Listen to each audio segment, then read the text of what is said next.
Singing with negative pressure.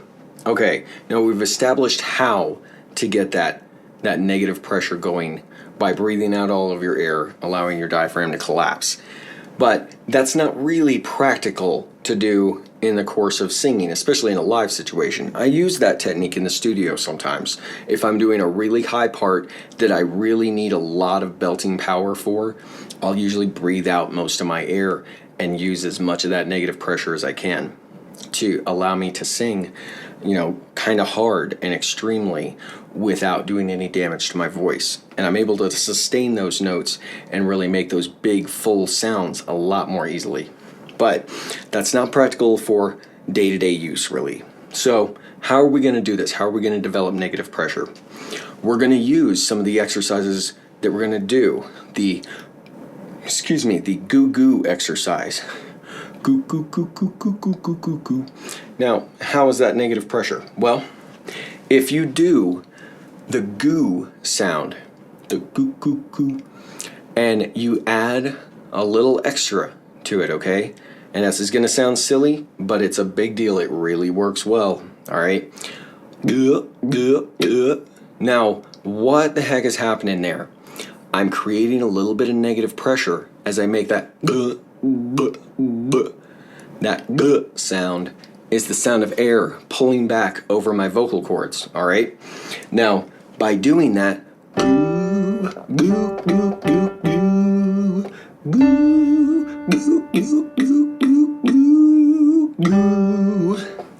I'm creating negative airflow. I'm creating an air backflow into my lungs.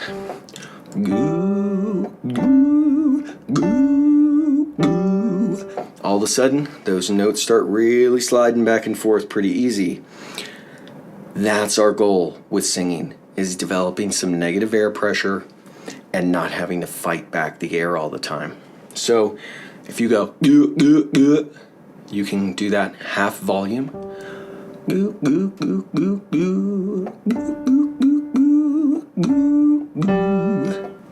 Do it really quietly and you get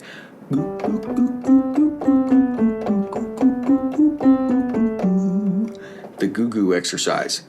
It's actually developing, when you do it properly, that really quiet staccato. It's a negative airflow. It's very subtle, but it's there. Another way that I use to kind of initiate that backflow of air when I sing. Now, if you've watched the vibrato video, you'll notice that the larynx drops, all right, when you do that vibrato technique. Now, this is what I'm talking about. You go,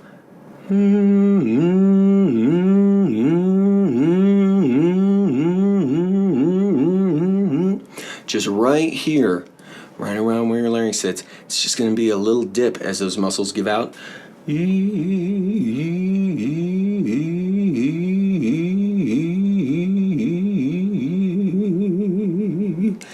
That same action, when you put it into practice,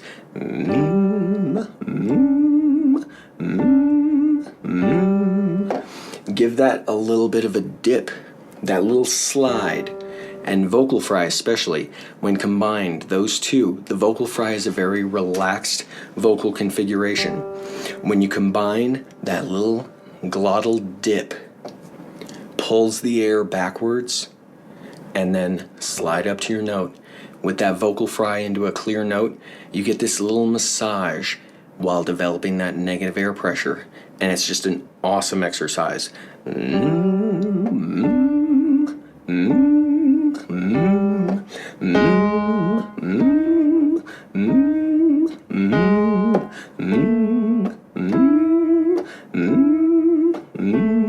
I use this exercise constantly. I walk around my house.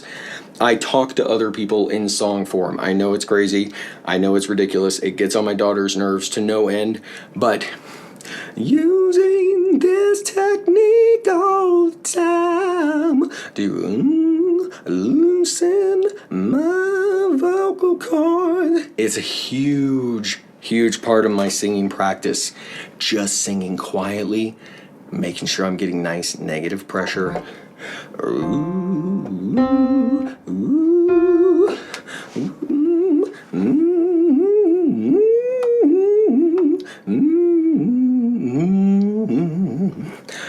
constantly getting that little bit of backflow. Using that vocal fry to relax into notes. Oh my gosh, it's huge.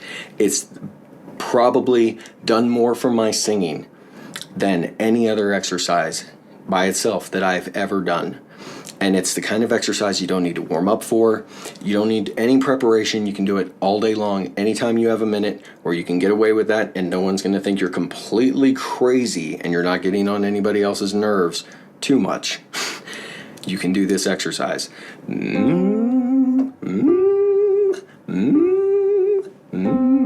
It's very good for your voice. It's going to help you develop that nice, quiet, clear tone. The quiet control of your voice, being able to sing anything you want to sing quietly first, is going to be huge to allowing you to get loud and sing any way you want. That's singing with negative pressure. We're going to talk about Apagio next.